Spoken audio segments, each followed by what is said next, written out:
दोस्तों आप सभी के लिए खुशखबरी है। आईबीपीएस पीओ का जो नया नोटिफिकेशन है वो आउट हो चुका है। आईबीपीएस अभी अपने फास्ट मोड में काम कर रहा है। अभी कुछ ही दिनों पहले हमें एसबीआई पीओ का नया नोटिफिकेशन देखने को मिला था और आज हमें आईबीपीएस पीओ का नया नोटिफिकेशन देखने को मिला है। ठीक है, तो आइए समझते हैं इस नोटिफिकेशन के बारे में डिटेल में, क्या क्या इसमें बदलाव किए गए हैं। इस बार आईबीपीएस पीओ का जो एग्जाम पैटर्न है वो भी चेंज हुआ है, तो उसके बारे में डिटेल में बात करेंगे। पूरे वीडियो को एंड तक देखिएगा। ठीक है, सबसे पहले इंपॉर्टेंट डेट्स की बात करें तो 1 जुलाई से आप इसके लिए अप्लाई कर सकते हो। 21 जुलाई आखिरी डेट है। ठीक है, प्रीलिम्स एग्जाम कब होगा इसका? अगस्त 2025 में प्रीलिम्स एग्जाम होगा और मेंस एग्जाम अक्टूबर 2025 में। और उसके बाद जो इसका इंटरव्यू होगा वो नवंबर या दिसंबर में कंडक्ट करवाया जाएगा और दिसंबर के आखिरी में इसका रिजल्ट आ जाएगा फाइनल, और आपको प्रोविजनल अलॉटमेंट भी जनवरी या फरवरी के आसपास मिल जाएगा।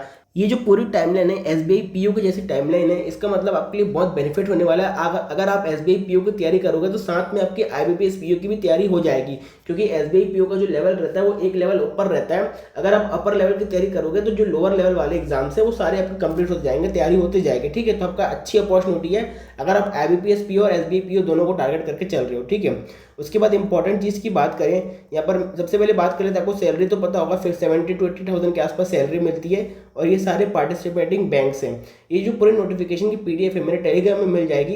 टेलीग्राम चैनल का जो लिंक है वो डिस्क्रिप्शन में मिल जाएगा, वहाँ से आप ज्वाइन कर सकते हो। इसके बाद एज की बात करें तो 20 साल मिनिमम एज है, मैक्सिमम 30 ईयर्स की एज है और एक कट ऑफ डेट है। आप टेलीग्राम में जाके पीडीएफ से पढ़ सकते हैं।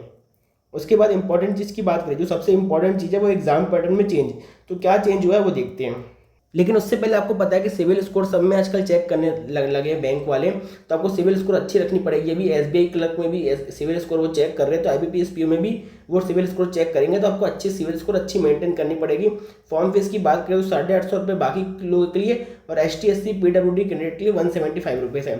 अब बात करते हैं एग्जाम पैटर्न की। सबसे पहले आप पुराना एग्जाम पैटर्न समझिए, उसके बाद हम इसको समझेंगे। तो जो पुराना एग्जाम पैटर्न था आईबीपीएस पीओ के प्रीलिम्स एग्जाम का, उसमें इंग्लिश के 30 क्वेश्चन आते थे 30 मार्क्स के, कॉन्ट के 35 क्वेश्चन 35 मार्क्स के, और रीजनिंग एबिलिटी 35 क्वेश्चन 35 मार्क्स के। टोटल 100 क्वेश्चन होते थे 100 मार्क्स के। लेकिन इस बार ये पैटर्न चेंज कर दिया गया है।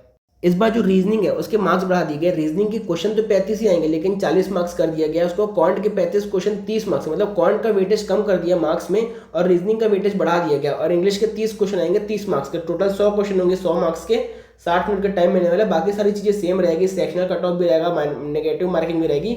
बस ये पैटर्न में थोड़ा चेंज कर दिया है। कॉन्ट की थोड़ी वेटेज बढ़ा दी गई है, रीजनिंग की थोड़ी कम कर दी गई है, ये बात याद रखना। ठीक है, उसके बाद बात करते हैं मेंस में। मेंस में भी इसमें बदलाव हुए हैं, लेकिन पहले हम पुराना पैटर्न समझते हैं।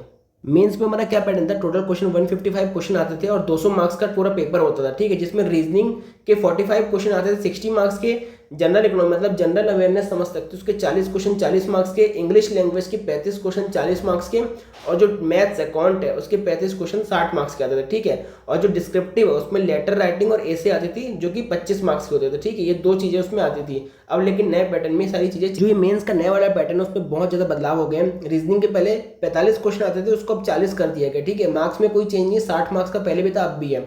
लेकिन जो जीए उसमें पहले 40 क्वेश्चन आते थे, अब वो 35 क्वेश्चन रह गए और मार्क्स को बढ़ा दिया गया। पहले सिर्फ वो 40 मार्क्स का था, अब उसको 50 मार्क्स का कर दिया। ठीक है, और उसमें जो टॉपिक्स है उसको भी थोड़ा बढ़ा दिया है। अब साफ साफ आरबीआई सर्कुलर्स लिख दिया है, पहले ये नहीं लिखा रहता था, अब साफ साफ आरबीआई का मेंशन है। तो हो सकता है कि आरबीआई के सर्कुलर से ज़्यादा क्वेश्चन इसमें पूछे जाए। ठीक है, इंग्लिश में कोई चेंज नहीं है, 35 क्वेश्चन पहले भी आते थे 40 मार्क्स के और वो अब भी आ रहे हैं। जो डीआई है उसमें क्वेश्चन तो सेम रख दिए, लेकिन मार्क्स को घटा दिया गया। पहले 60 मार्क्स का होता था, अब ये 50 मार्क्स का होगा। तो टोटल पहले 155 क्वेश्चन होते थे, अब 145 क्वेश्चन होंगे और पूरे 200 मार्क्स का पेपर होने वाला है। पहले ऐसे और लेटर साफ साफ लिखा हुआ था, इस बार लेटर को हटा दिया गया है। ऐसे और कॉम्प्रिहेंशन यहाँ पर लिखा हुआ। ठीक है, 25 मार्क्स का था, ये भी 25 मार्क्स का ही है, लेकिन लेटर वर्ड का यहाँ पर मेंशन नहीं है, तो हो सकता है लेटर ना पूछा जाए। बाकी टाइम लिमिट सेम है, नेगेटिव मार्किंग होगी, सेक्शनल टाइम होगी, बाकी सारी चीज़ें सेम है। पैटर्न चेंज हो गया। आई होप आपको अच्छे समझ में आ गया होगा। और यहाँ पर जो कॉम्प्रिहेंशन और ऐसे उसका टॉपिक भी अच्छे से लिख के दिया हुआ है, ताकि आपको उसमें दिक्कत ना जाए। पहले ये सब नहीं लिखा रहता था, लेकिन अब उन्होंने साफ साफ मेंशन कर दिया। उसके बाद हम बात करें वैकेंसी की, तो मैंने जैसे बताया 5200 वैकेंसी है और जिसमें 3 बैंकों ने भी पार्टिसिपेट ही नहीं किया। आप देख सकते हो यहाँ पर लिखा हुआ है, देखो 5200 वैकेंसी है, 3 बैंकों ने पार्टिसिपेट नहीं किया, इंडियन बैंक, यूको बैंक और यूनियन बैंक ऑफ इंडिया। आगे जाके हो सकता है ये बैंक अपनी वैकेंसी को अनाउंस कर दे, तो मोस्ट चांसेस है कि वैकेंसी बढ़ के 6000 के आसपास हो जाए, जो कि पिछले साल भी थी। ठीक है, मैंने सारी चीज़ आपको बता दी। इसके बाद भी कोई डाउट हो तो मुझे कमेंट सेक्शन में पूछ सकते हो, और पूरे नोटिफिकेशन की जो पीडीएफ और टेलीग्राम में मिल जाएगी। चैनल पर नहीं तो सब्सक्राइब कर लो, टेलीग्राम चैनल ज्वाइन नहीं किया तो डिस्क्रिप्शन में लिंक मिल जाएगी। तब तक के लिए गुड बाय।